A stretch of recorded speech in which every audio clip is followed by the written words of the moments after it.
하나님의 말씀 에스라 3장 1절에서 13절 말씀까지 같이 한번 합독을 하시도록 하겠습니다.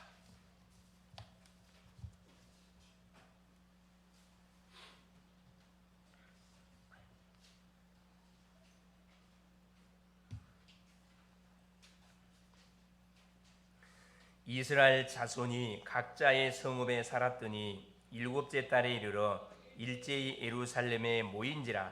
요사닥의 아들 여호수아와 그의 형제 제사장들과 스왈디엘의 아들 수룹바벨과 그의 형제들이 다 일어나 이스라엘 하나님의 제단을 만들고 하나님의 사람 모세의 율법에 기록한 대로 번제를 그 위에서 드리려 할세.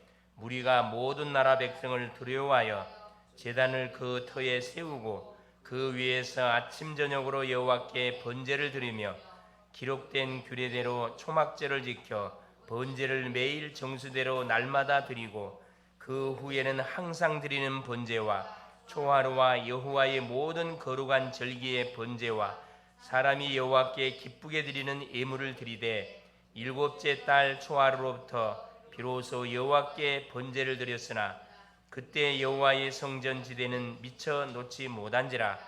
이에 석수와 목수에게 돈을 주고 또 시돈 사람과 두로 사람에게 먹을 것과 마실 것 기름을 주고 바사 왕 고레스의 명령대로 백향목을 레바논에서 요빠 해방까지 운송하게 하였더라.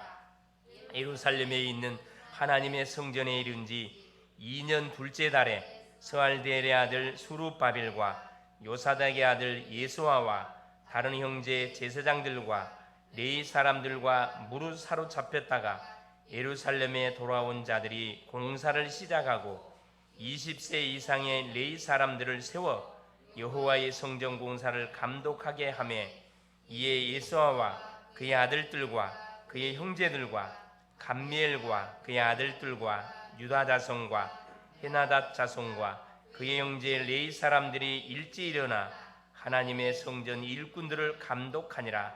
건축자가 여호와의 성전의 기초를 놓을 때 제사장들은 예복을 입고 나팔을 들고 아삽 자손 레위 사람들은 제금을 들고 서서 이스라엘 왕 다윗의 규례대로 여호와를 찬송하되 찬양으로 화답하며 여호와께 감사하여 이르되 주는 지극히 선하심으로 그의 인자하심이 이스라엘에게 영원하시도다 하니 모든 백성이 여호와의 성전 기초가 놓임을 보고 여호와를 찬송하며 큰 소리로 즐거이 부르며 제사장들과 레위 사람들과 나이 많은 족장들은 첫 성전을 보았으므로 이제 이 성전의 기초가 놓임을 보고 대성통곡하였으나 여러 사람은 기쁨으로 크게 함성을 지르니 백성이 크게 외치는 자가 멀리 들리므로 즐거이 부르는 소리와 통곡하는 소리를 백성들이 분간하지 못하였더라. 아멘. 주는 살아계신 예수는 그리스도는 모든 문제 해결자. 우리의 인생 모든 문제는 예수 그리스도로 말미암아 완전히 끝이 났습니다. 이 사실을 우리가 알고 믿고 사는 자를 구원받은 주의 성도, 언약의 백성이라 합니다.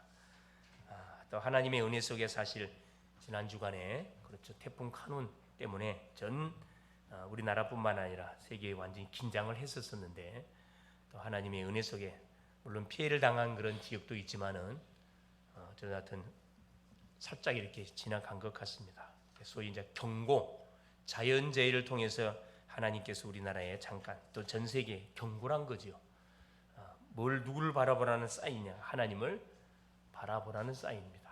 그렇죠. 예기치 않게 또 사고를 당해서 또 부름을 받는 사람도 있지만은 또 사고 당한 사람도 있지만은 또 여전히 하나님이 우리에게 생명을 허락하여 주셔서 또 우리 각 개인에게 또 이 나라가 감당해야 할 사명이 뭔지를 또 이런 재해들을 통해서 우리에게 메시지를 주고 있습니다. 이것을 캐치할 수 있는 영적 감각이 있는 게 너무 중요하고 시대에 이런 재앙들이 일어났었을 때 기근들이 일어났었을 때 하나님의 그런 음성이 뭔지 하나님의 도대체 메시지가 뭔지를 빨리 캐치하는 것이 굉장히 중요합니다. 흐름을 정확하게 보고 우리가 인도받는 게 너무 중요하다 이 말이거든요. 경제 흐름도 마찬가지고 모든 일의 재앙의 흐름도 마찬가지예요. 이유가 분명히 있습니다. 이유 없는 결과는 있을 수 없겠죠. 오늘 제목이 뭐냐면은 성전 건축의 시작입니다. 드디어 지난 시간에 확인했듯이 포로에서 기원했던 주의 백성들을 중심으로 해가지고 하나님께서는 이들에게 고레스 왕을 통해서 말씀한 것처럼 본국에 들어가서 성전을 재건하여 하나님께 예배를 드리라는 그런 미션을 받고 올라왔습니다. 그래서 지금 우리가 확인하는 에스라서는 특별히 뭘 우리에게 말씀해 주고 계시냐면은 눈에 보이지 않지만은 하나님이 모든 인간 역사 속에 세계사 속에 개입하고 있다는 것을 우리에게 말씀해 주고 계시고 그 흐름 속에 누가 있다? 언약의 백성이 있다는 것을. 주인공이 누구냐? 주인공이 누구냐? 바로 언약의 백성인 것을 우리에게 계속 말씀을 해주고 있습니다. 그래서 우리는 누구냐? 사실 주인공이에요. 이제 모든 흐름을 주도해가는 주인공입니다. 포로 기환과 성전 건축을 위한 헌신의 내용을 이 에스라서 내용 속에 기록되어 딱 있습니다. 그래서 뭐냐? 구원받은 성도는 성전의 의미를 바로 알고 교회가 뭔지를 바로 알고 우리가 신앙생활하는 것이 너무 중요합니다. 모든 중심이 교회를 중심으로 언약을 중심으로 하나님께서는 모든 인류 역사를 진행해 오셨고 지금도 진행해 가고 계십니다. 그래서 누가 주인공이다? 결국은 하나님을 믿는 주의 백성이 이 시대의 주인공입니다. 현장의 주인공이고 또 우리가 있는 모든 처소 현장의 주인공입니다. 맞습니까? 여러분 주인공답게 생활하고 있습니까? 주인공은 죽어요 안 죽어요? 안 죽습니다. 어떤 사건 위기를 당해도 피해 나가요. 이게 주인공이거든요. 무슨 말이냐? 누가 잡고 계시기 때문에 그래요. 창조주 하나님께서 보호자의 능력을 가지고 우리를 딱 붙잡고 계시기 때문에 우리가 볼 때는 위기처럼 보이지만 그 위기가 아닙니다. 기회입니다. 기회. 갈등이 온 것처럼 보이지만 그릇을 키우기 위해서 우리를 더 크게 쓰겠다고 하나님 사인을 주는 거거든요. 그래서 문제처럼 보이지만 문제 속에 뭐가 있다? 딱 하나님의 숨은 답이 딱 숨겨져 있다는 겁니다. 이걸 찾아내는 것이 뭐다? 언약 백성들이 해야 할 미션들이에요. 쉽게 말하면 보물찾기입니다. 신앙생활은 엄밀히 하면 보물찾기예요. 하나님이 그리스도 안에 모든 축복을 다 줘놓고 우리에게 맡겨진 인생 여정을 통해서 세계복음을 이루어 가는데 세계복음을 이루는 과정 속에 많은 사건, 문제 상황들이 있어요. 그 속에 뭘 숨겨놨어요? 축복의 중요한 그런 답들을 다 숨겨놨다니까. 그걸 찾는 것이 뭐냐? 이게 신앙생활인데 그래서 하나님 매주마다 예배를 허락해서 우리에게 말씀을 주고 계시는 겁니다. 얼마나 감사한지 모르죠. 그래서 성전은 그 뭐냐? 하나님이 자기 피로 사신 교회라 그랬어요. 직접 하나님이 독생자를 보내사 피를 흘려가지고 그 피 흘린 터 위에다가 하나님 교회를 세웠다니까. 그 교회가 누구예요? 우리 자신, 예수 믿는 모든 성도 개개인들입니다. 그래서 사도행전 20장 28절에 자기 피로 사신 교회 이렇게 주님 말씀하고 계시거든요. 생명으로 하나님 생명을 흘려서 교회를 세웠기 때문에 우리를 하나님 구원했기 때문에 우리를 하나님께서 가치 없이 보지 않겠죠. 가장 가치를 투자한 만큼 생명을 투자한 만큼의 가치를 우리를 통해서 하나님 뽑아내기를 원하셔요. 근데 우리가 이 놀라운 사실을 모르고 막 살아버리고 아무 생각 없이 살아버리면 가치 없는 하나님과 너무나 정반대의 삶을 살면 안 되겠죠. 공부하는 학생이 학업의 이유를 모르고 그냥 부모님이 나를 위해서 정말로 이 무더운 여름철에 피땀 흘리면서 사장들을 통해서 많은 사람들에서 이런 소리 저런 소리 들으면서도 묵묵하게 참고 견디는 이유가 뭡니까? 누구 때문에? 자녀들 때문에. 자녀가 주인공이기 때문에. 근데 그걸 자녀가 모르고 자기 맘대로 산다. 자기 맘대로 막 가치 없이 산다. 그건 불효하는 거겠죠. 똑같은 원리입니다. 그래서 신앙을 고백한 성도 개개인이 누구다? 교회다. 마태복음 16장 16절 주는 그리스도시요 살아계신 하나님의 아들이십니다. 이 신앙 고백을 하나님께서 베드로를 통해 듣고 나서 본격적인 뭘 하신 거죠? 본론사역을 펼쳐갔습니다. 그렇죠. 중요한 일은 아무나한테 맡겨요, 안 맡겨요? 안 맡깁니다. 우리 자녀, 여러분 자녀가 있지만은 딱 자녀 중에 정말로 부모의 말을 귀담아 듣고 중요하게 여기는 그 자녀에게 중요한 일을 맡기게 돼 있어요. 어쩔 수가 없습니다. 억울하면 뭐 하면 돼요? 내가 중요한 사람이 되면 되는 겁니다. 뭐가 교회냐? 예배당이 교회예요. 우리가 함께 구원을 받은 주의 백성들이 모여서 하나님 앞에 예배드리는 그 예배당, 눈에 보이는 이 건물이 교회입니다. 우리가 앞으로 가야 할 뭐가?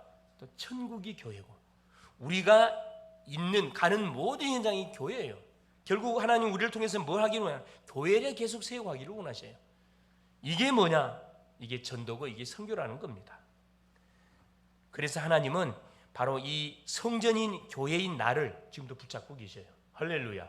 그래서 교회라는 것은 큰 교회, 작은 교회, 사람이 붙인 단어지 하나님께서는 그런 단어를 우리에게 준 적이 없어요. 정확한 신앙 고백을 통해서 교회가 뭔지를 바로 이해한 그런 사람들이 모여서 예배한다. 그건 정말 큰 교회 되는 거예요. 그렇죠. 일당백, 일단천, 일단만의 사역을 감당할 수 있는 그 교회가 되는 거죠. 계시록 2장 1절에 그렇죠. 금 촛대 사이, 촛대라는 것은 교회를 말하는 건데 7배를 붙잡고 금 촛대 사이를 단신이가 가라사대, 그 말씀하고 계시거든요. 결국 교회는 하나님이 세웠기 때문에 주의 종들도 하나님 세웠고 주의 백성들도 하나님이 불러서 선택해서 불러가 구원시킨 거거든. 그래서 우리를 불꽃 같은 눈동자는 지금도 뭐 하고 계십니까? 지키고 보호하고 인도하고 계셔요. 이걸 모르고 산다. 정말 무지한 그런 인생이겠죠. 겁없는 인생입니다. 오늘 성경의 본문은 포로에서 돌아온 이스라엘 백성들, 특별히 요 제사장들, 레위인들, 또 많은 성도들이 힘을 합쳐가지고 성전을 건축하는, 성전을 재건시키는 그 사역을 감당하는 내용이 본장에 기록이 되어 있습니다. 이 성전을 건축한다는 것은 이 주의 일을 우리가 감당해 가는 거기 때문에 누가 가만히 있지 않는, 이 원수막에 가만히 있지 않습니다. 여러분이 한 사람을 살린다는 것은 전도한다는 게 쉬운 게 아니거든요. 계속 방해 공작들이 펼쳐져요. 우리가 오늘 또 이 성전 건축에 대한 말씀을 들으면서 우리 교회를 향하신 하나님의 음성을 오늘도 들을 수 있기를 그리스도 이름으로 축원을 드립니다. 첫 번째입니다. 자, 하나님의 성전은 많은 중요한 뜻을 담고 있어요. 깨달은 만큼 응답을 우리가 받을 수 있습니다. 결국 성전은, 구약의 성전에 누가 있죠? 성전에 누구를 모시고 있어요?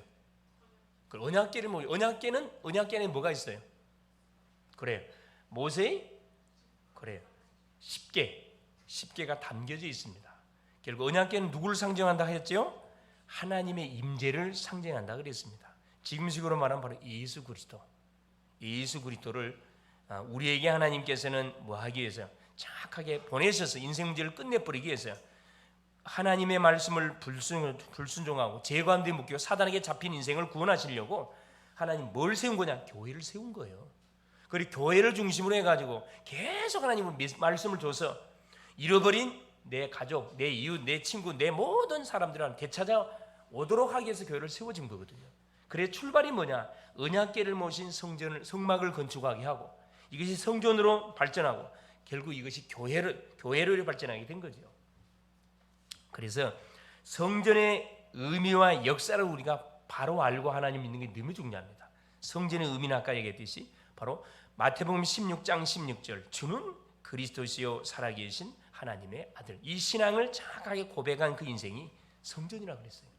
그러니까 그리스도를 모시고 있는 그 개인이 성전이라는 겁니다. 그래서 사도행전 20장 28절에 자기 피로 사신 교회라. 그래서 교회는 사람이 세운 게 아니에요. 하나님이 세운 겁니다. 그래서 하나님이 세운 교회를 사람이 절대 인위적으로 해칠 수가 없어요. 눈에 보이는 교회당은 무너뜨릴 수 있어요. 왜? 건물이니까. 그러나 눈에 보이지 않는 우리 개개인 성도, 우리가 교회인데 이 교회는 절대 무너뜨릴 수가 없습니다. 왜? 하나님이 함께 하시기 때문에. 이 성전의 역사를 우리가 알아야 되겠죠. 자, 성전은 크게 예루살렘 성전, 수르바벨 성전, 헤롯 성전, 이 세 성전으로 이렇게 분류가 됩니다. 하나님께서 최초로 세웠던 성전이 솔로몬 성전이잖아요. 하나님께서 다윗에게 성전을 건축할 수 있는 마음을 주사 그 아들 솔로몬을 통해서 성전을 건축하게 하시고 엄청난 많은 그런 황금 그런 이 보석들을 가지고 성전을 하나님을 소위 말해 예배하는 그런 장소로 하나님께 성전을 건축하게 했습니다. 그런데 성전을 건축한 가장 중요한 목적이 뭡니까? 그렇죠. 전도 선교. 전 열방에 하나님만이 참된 왕이심을 증거하도록 하나님이 교회를 전을 세워줬는데 이들이 망각을 하고 언약을 놓쳐버리고 우상과 타협을 해가지고 결국은 하나님 앞에 거룩히 드려야 할 예배 현장에다 뭘 다 굽고 들어왔다고요? 이방 우상을 다 굽고 들어왔다고 그랬어요. 하나님께서 이방 나라 강대국을 들어가지고 징계하기 시작했다 그랬어요. 바벨론을 들어서 유다를 꺾고 성전을 완전히 파괴시켜 버렸습니다. 그러고 나서 바벨론 70년이 지나고 난 이후에 예레미야 예언처럼 다시 이들이 본향으로 이렇게 돌아오게 만들지요. 불신 왕의 고레스에게 감동을 집어넣어가지고 그러고 다시 성전을 재건하도록 하나님이 만들어 주셨습니다. 그게 스룹바벨 성전이에요.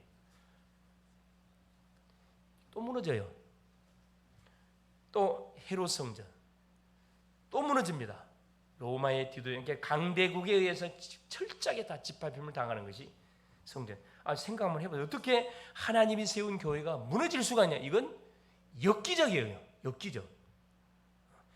교회를 통해서 모든 하나님을 떠난 인생들을 살리고 마귀에게 잡힌 인생들을 하나님께서 건져내고 병든 자를 치유시키는 사역을 감당토록 하나님이 교회를 줬는데 하나님의 주신 교회의 목적하고는 전혀 상관없이 나가니까 하나님께서 뭉개버리는 겁니다. 아무리 귀한 것이라도 하나님과 방향이 맞지 않으면 하나님 그거 걷어간다니까. 그래서 성전을 세운 목적이 뭐냐면은 그게 예배입니다. 첫째는 예배. 살아계신 하나님께 예배를 드리도록 하기 위해서 하나님 성전을 건축하게 한 거고, 당연히 예배와 찬양을 빠질 수 없죠. 찬양받아야 할 대상자는 하나님 외에는 아무도 없습니다. 성삼위 하나님 외에는 아무도 없습니다. 당연히 그분께 기도하도록. 그래서 성도들이 문제를 당하고 어려움 당하면 뭐합니까? 성전을 쫓아와서 뭐합니까? 하나님께만 부르짖고 기도하잖아요. 근데 그 갈급함들이 지금 시대에는 많이 사라져 버렸어요. 문제가 와도 교회 안 와요. 교회 오지 않습니다. 그렇죠.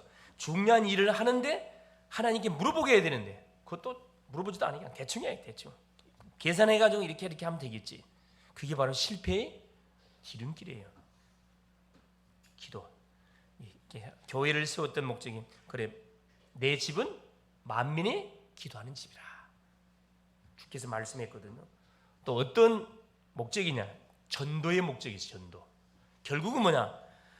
나는 구원받았지만 아직까지도 내 가족 중에, 내 친구 중에, 내 이웃 중에, 내가 아는 지인 중에 아직까지도 복음을 한 번도 듣지 못하고 구원받지 못한 인생이 있고, 복음을 들었지만 받지 않아서 지금도 계속 유리하며 방황하며 고통 속에 사는 인생들이 있습니다. 그건 뭐라는 거예요? 살리라는 겁니다. 또 물 건너서 5대양 6대니까 그냥 선교 전달하라는 거예요. 이것 때문에 뭐 하는 겁니까? 하나님께서 세운 교회를 위해서 또 봉사라는 봉사, 훈련. 그렇죠. 그래서 이 전도 선교, 예배, 기도, 전도, 선교 사역을 위해서 뭐 하는 겁니까? 우리가 필요 세운 이 교회를 위해서 뭐 하는 거죠? 우리가 각자 맡은 직분, 직임을 따라서 우리 헌신하는 거거든요. 그래서 교회는 세 가지 뜰을 반드시 갖고 있어야 된다 그래서 세 가지 뜰을 놓쳐버리면 그 교회는 이미 하나님하고는 상관이 없는 교회, 그 문을 닫아야 되는 교회. 그게 뭐냐? 이방인의 뜰. 하나님은 항상 잡족들, 중단 잡족들. 출애굽기 12장 38절에 이스라엘 백성이 출애굽할 때 그 속에 누가 같이 포함되어 있다 그랬어요? 중대한 잡족들, 애굽인들, 이방인들이 많이 포함되어 있었어요. 이 사람들은 이유를 알고 피를 받았던 사람들이 아니고 가만히 이스라엘 백성들을 쳐다보니까 어느 날 보니까 이 사람들이 말한 대로 다 되거든. 그러니까 눈치 빠른 사람들이 뭐 한 거예요? 어느 날 보니까 이스라엘 백성들이 양을 잡아가지고 피를 바르거든. 그러니까 뭐 한 거예요? 자기들도 뭐 한 거죠? 같이 따라한 거예요, 여러분. 이게 여러분 이 눈치가 빠른 사람, 이렇게 머리가 나쁘면 눈치라도 빨라야 되거든. 믿음이 없으면 눈치라도 빨라야 돼. 그래 같이 흉내를 냈는데 자기 집안의 장자들은 죽질 않았어요. 다 살아났어. 그리고 이들이 출애굽할 때 같이 보따리싸고 같이 동행에 나온 이 중대한 잡족들이에요. 이 중대한 잡족은 누구를 말해요? 이방인들을 말합니다. 지금도 복음을 한 번도 듣지 못한 2, 3, 7, 5천 종족, 이런 수많은 이방인들이 있어요. 다민족들이 있다 이 말씀입니다. 이들이 마음껏 올 수 있는 교회가 되어야 된다 이 말이에요. 뭐가 필요합니까? 그렇죠. 우리의 가슴이 필요하겠죠. 둘째는 뭡니까? 많은 수많은 지금 병자들이 얼마나 많습니까? 영적 병, 마음의 병, 육신의 질병을 통해서 병원에서 안 되는 그런 병들이 엄청 많아요. 의학이 그렇게 발달됐다 그런데도 불구하고 아예 원인 자체를 진단 자체를 못하는 병들이 한두 가지가 아니라니까. 한두 가지가 아니에요. 그래서 그런 병자들을 뭐 할 수 있도록 치유할 수 있는 교회가 되어야 된다. 그러니까 어느 환자가 와도 그 병의 원인이 뭔지를 진단하고 답을 줄 수 있는 뭐가 교회가 되어야 된다 이 말이거든요. 그 교회가 누구? 우리 자신이 그런 딱 답을 가진 교회가 되어야 된다면 우리는 교회당이 되어야 된단 말이거든요. 셋째는 뭡니까? 아이들의 뜰이에요. 우리 후대들, 우리의 자녀들이 와서 한껏 뛰놀다가 말씀 듣고, 뛰놀다가 우리 또 부모님들이 하는 기도 소리 듣고, 뛰놀다가 찬송 소리 듣고, 또 말씀 소리 듣고 뭐 하는 거예요? 복음이 각인 뿌리 체질돼 가지고 우리 부모님들이 이루지 못했던 또 전 세계 복음화의 언약의 바톤을 붙잡고 세계를 향하여 도전하는 그런 후대를 키우는 그런 교회. 이 세 가지 뜰이 반드시 교회 안에 돌아가지 않으면은 건강하지 못한 교회라 이 말입니다. 우리 자신들 한번 잘 점검해 볼 수 있기를 바랍니다. 그러면 나는 세 가지 뜰이 있는 교회냐, 성도가 맞냐, 성전이 맞냐? 참 복음 가진 자의 성전은 현장과 세계를 반드시 변화시키게 돼 있습니다. 변화시켰어요. 그 모델 교회가 누굽니까? 안디옥 교회. 사도행전 11장 19절 30절에 그렇죠? 스데반의 환난을 위하여 안디옥에 모인 무리들이, 자, 예수 믿으면 핍박 때문에 다 도망가고 숨어야 되는데 오히려 이방인 선교를 위해서 어디 안디옥에 모여가지고 교회가 세워졌는데 그 교회가 안디옥 교회예요. 그 안디옥 교회를 통해서 본격적으로 하나님 뭐 하기 시작한 겁니까? 전도 선교 운동을 펼쳐갔거든. 진짜 선교 운동은 안디옥 교회를 통해 시작이 되어졌어요. 그전에는 억지 선교, 억지 사역을 했다니까. 두 번째입니다. 자, 그러면 성전 건축은 바로 이스라엘과 세계를 살리는 최고의 사역이다. 이 뭔 말이냐? 성전 건축은 결국 뭐냐 하면은 성전 건축을 위한 준비입니다. 준비. 이게 하나님의 소원이고 하나님의 뜻이 맞고 최고의 사역이 맞다 그러면 성전 건축에는 준비를 해야 되겠죠. 그게 예스라 3장 1절에 7절에 자, 기록되어 있습니다. 자, 2장의 말씀을 지나왔는데 2장은 어떤 내용이냐면은 포로에서 기환해오는 사람들의 수가 기록되어 있어요. 2장 1절에 옛적에 바벨론 왕 느부갓네살에게 사로잡혀 바벨론으로 갔던 자들의 자손들 중에서 노임을 받고 예루살렘과 유다 도로 돌아와 각기 각자의 성읍으로 돌아간 자 곧 스룹바벨과 예스와와 느헤미야와 스리야와 리엘나야와 모르드게와 빌산과 미스발과 비그웨와 르훔과 바나 등과 함께 나온 이스라엘 백성의 명수가 이러하니 64절에 봐보세요. 자, 그 숫자가 나와 있습니다. 온 회중의 합계가 42,360명이요.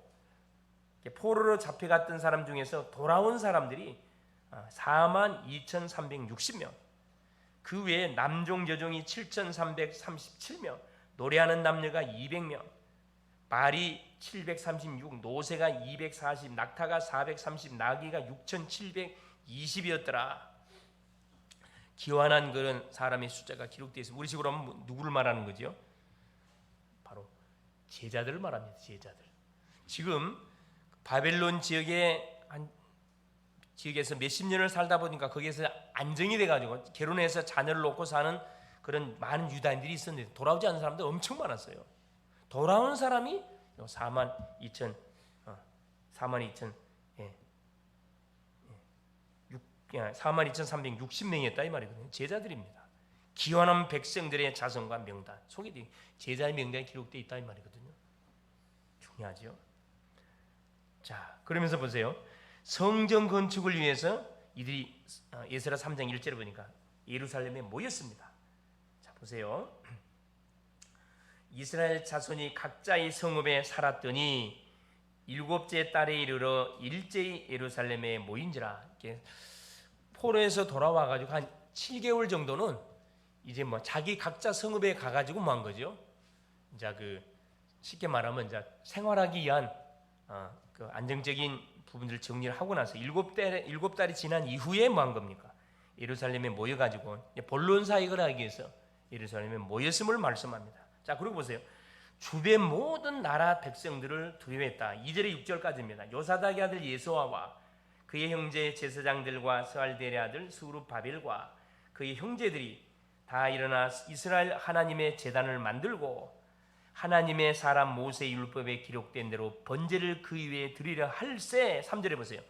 무리가 모든 나라 백성을 두려워하여 제단을 그 터에 세우고, 그러니까 이제 성전을 건축하기 위해서 터가 있어야 될 거 아니라 그 터를 찾아서 먼저 하나님 앞에 제사를 드리는 거예요. 제단을 만들고 예배부터 먼저 드렸다는 거예요. 예배를 드리고 이제 성전 건축을 시작해 가야 되는데 누가 가만히 있지 않았다고요? 원수들. 3절에 모든 나라 백성을 두려워하여, 이 원수들이 가만히 있지 않습니다. 이스라엘 유다 백성들이 와서 다시 성전을 건축한다고 하니까 이들이 들고 일어났다는 거예요. 두려워가지고 뭐 했다고요? 제단을 그 터 위에 세우고 그 위에서 아침 저녁으로 여호와께 번제를 드리며 기록된 규례대로 초막제를 지켜 번제를 매일 정수대로 날마다 한번 생각해 보세요. 한 70년 동안, 50년에 한 70년 동안, 원래 성전을 건축한 때는 537년, 586년에 완전히 망해가지고 성전이 파괴돼가지고 537년에 성전 재건되거든요. 50년이에요, 50년. 왜 그러면 70년이야 그랬냐? 6607년부터 잡혀갔거든. 그 계산하면 딱 70년 나옵니다. 그래서 한 70년 동안, 정확히 한 50년 동안 예배를 못 드린 거예요. 예배도 드릴 수가 없고 뭐 교당이 있습니까?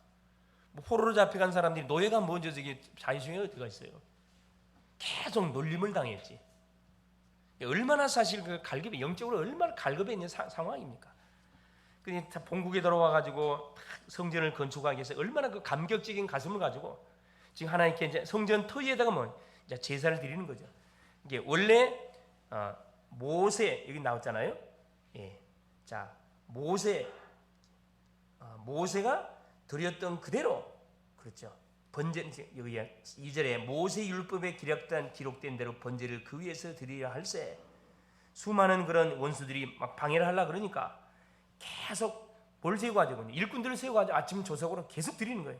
이게 원래 상태로 예배를 드리는 거죠.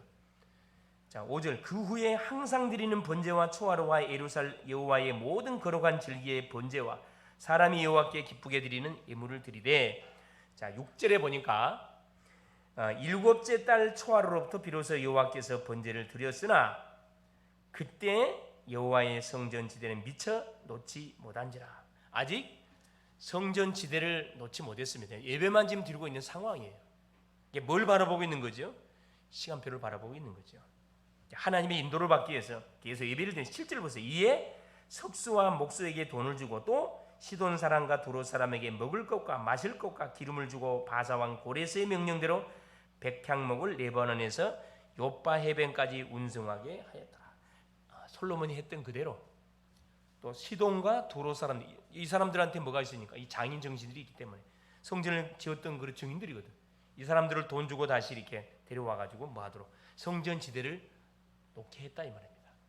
이게 무너졌던 성전 터 위에 하나님께 예배를 드리면서 필요한 부분들을 절차적으로 하나씩 준비해갔다 이 말씀이죠. 자, 그러면서 보세요. 성전 건축을 위한 재료들을 운반하게 해가지고 차근차근 성전을 소위 건축하기 시작한 거죠. 중요한 건 뭐냐? 그래서 무슨 일을 하든 간에 뭐부터 예배 드리는 거 너무 중요합니다. 예배하는 가운데 뭐가 무너졌어요? 두려움도 사라지고, 흑암이 꺾이니까 당연히 두려움 사라지죠. 두려움 사라지니까 그때부터 이제 본격적으로 이제 성전 건축이 시작되는 세 번째입니다. 성전 건축이 드디어 시작이 됩니다. 그 에스라 3장 8절에 13절 내용이에요. 자, 8절에 보세요.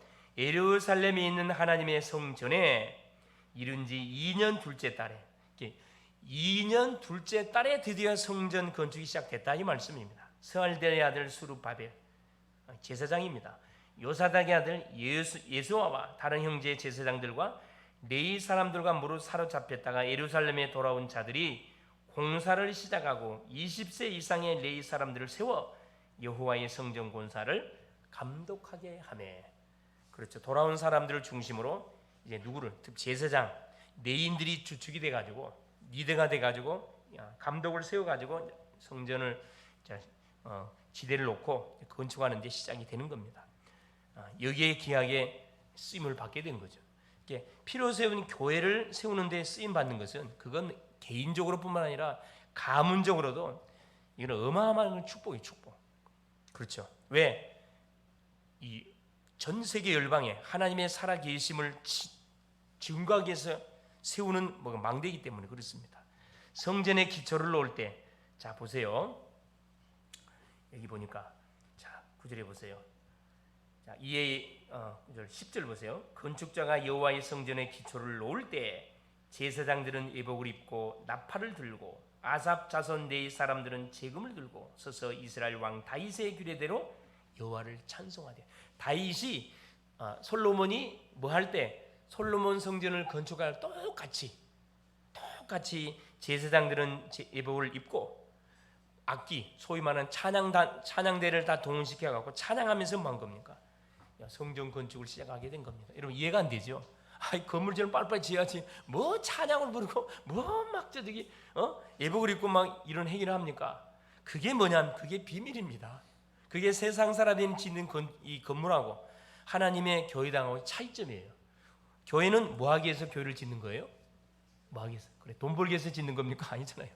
하나님께 예배하기 위해서. 하나님께 예배하면 어떤 일이 벌어져요? 그래 어둠 권세들이 완전히 눈에 보이는 어마어마한 영적 역사들이 일어납니다. 그래서 교회는 사람이 짓는 게 아니고 하나님이 짓는. 그래서 교회는 반드시 뭐 해야 된다? 기도가 모아지지 않는 만일에 성전 짓는다. 반드시 문제 터지게 돼 있습니다. 그래서 많은 우리 한국 교회 이 교회를 짓다가 거의 반토막이 나는 이유 중 하나가 이거거든요. 기도 없이 뭐가 되어지니까 성전이 건축되어지니까 결국은 결정적인 순간에 반토막이 나가지고 이단에게 다 넘어가잖아요. 이단에게. 안타까운 그런 부분을 많이 보잖아요. 자, 우리는 그런 실수를 번복하면 안 되겠죠. 기초를 다윗의 규례대로 온 백성이 여호와를 찬송하며 큰 소리로 하나님을 막 외치면서 부르는 거예요. 하나님이 찬양하고 경배하고 막 춤추고 난리하는 거죠. 근데 보세요. 어떤 사건이 나오냐면은 자 대성 통곡하는 그런 장면이 나오죠. 자 우리 즐거이 부르면 12절에 제사장들과 네 사람들이 나이 많은 족장들은 첫 성전을 보았으므로 이제 이 성전의 기초가 놓임을 보고 대성 통곡하였으나. 그러니까 포로로 잡혀가기 전에 솔로몬 성전을 봤던 증인들이 있어요.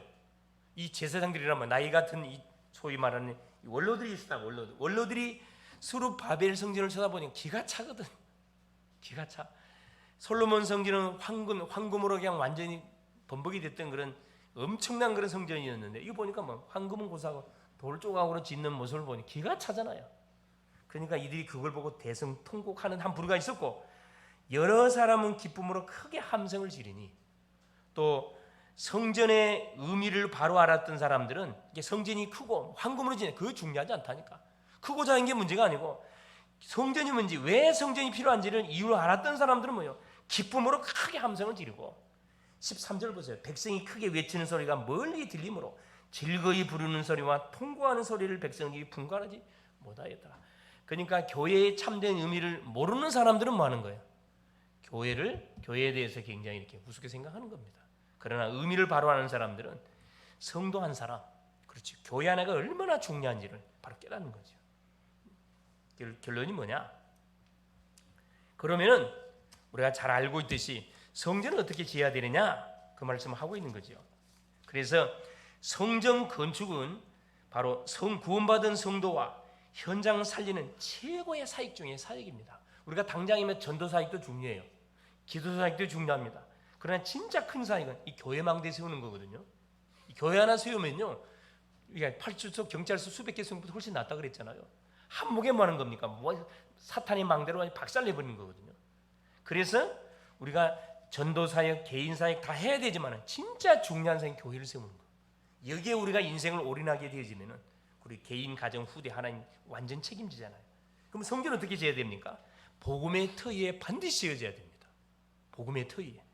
그래서 우리가 지금 내일부터 12차 새벽 집중기도가 시작되어지는데, 자, 성전 건축을 위한 준비, 우리 11차 쭉 우리가 제목을 놓고 기도를 했었습니다. 반드시 복음에 성도 개개인이 복음으로 완전 무장돼야 돼요. 터 위에 세워야 돼요. 전 성도가 기도로 하나 되어지는 가운데 이게 지어져 가야 됩니다. 이게 기도가 모아져서 성전이 지어져 가야 되지. 보이는 성전 이전에 보이지 않는 성전이 우리 자신들이 뭘로 든든하게 기도가 무장되어 가야 된다 이 말이에요. 이게 순서라는 거라. 셋째는 뭐냐? 전도하는 가운데 지어져 가야 됩니다.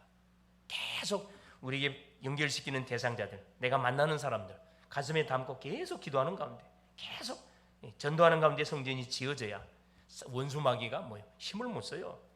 그러면서 반드시 세 가지 뜰이 반드시 있어야 돼요. 237 치유서밋. 계속 이 세 가지 역사들이 이렇게 펼쳐져야 돼요. 다민족이 복음을 받고 구원받는 역사가 일어나고, 병자들이 치유되어지는 놀라운 역사가 일어나고, 아이들이 정확한 그 인재로 이렇게 잘 세워져 가는 사역들, 후대 사역들이 계속 진행되어 가야 되고, 그러면 보세요. 하늘과 땅과 바다와 육지를 진동시키고 모든 나라를 진동시키며 하나님의 영광이 충만하게 임할 뭐가? 성전 교회가 된다는 것이 학계 2장 1절에 9절 학계 선지자도 이 놀라운 사실을 증거하고 있습니다. 이때 현장을 살리는 바로 뭐가? 플랫폼, 파수망대, 안테나 역할을 누가? 우리 글로벌 제작교회가, 우리 글로벌 제작교회 모든 성도인들이 각자 있는 처소 현장에, 가는 현장에 감당하게 된다는 겁니다. 승리할 수 있기를 그리스도 이름으로 축원을 드립니다. 살아계신 하나님 감사드립니다. 성전의 주인공인 그리스도를 모시고 한 주를 출발케 하신 것 감사드립니다. 성전을 건축하게 하사 현장의 흑암 망대를 무너뜨리고 빛의 교회의 망대를 곳곳에 세우게 하옵소서. 그래서 잃어버린 예배, 잃어버린 기도, 잃어버린 전도, 잃어버린 선교를 완전 회복하는 모델적인 우리 교회 되게 하시고, 특별히 현장 30교회 망대를 하나님이 세워가는 멋진 하나님 출발이 되게 하시고, 세계의 복음화를 앞당기는 하나님 우리 교회 되게 하옵소서. 그리스도 되신 예수님의 이름으로 간절히 기도 올리옵나이다. 아멘.